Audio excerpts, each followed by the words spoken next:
Chika.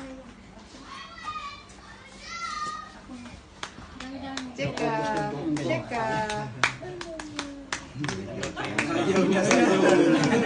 Ayaw ko lang halata na yung parents ay hindi marunong humawak.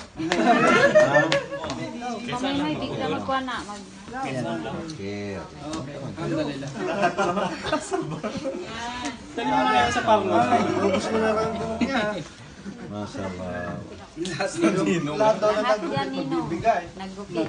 Nah, speaking of ninong, pwede ba sa atin sa Islam na magiging ninong? Wala. Bakit wala sa Islam? Kinontra mo si sister. Eh, kayo magkasama tapos magkukontra kayo.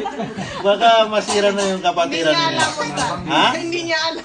Ano? Bakit walang ninong sa Islam? Ano ba yung katangian ng ninong sa Maganda nga Christian? yan para mapag-usapan ustad. Second parents. Kapag ninong, pangalawang ama, as in pangalawang ama talaga.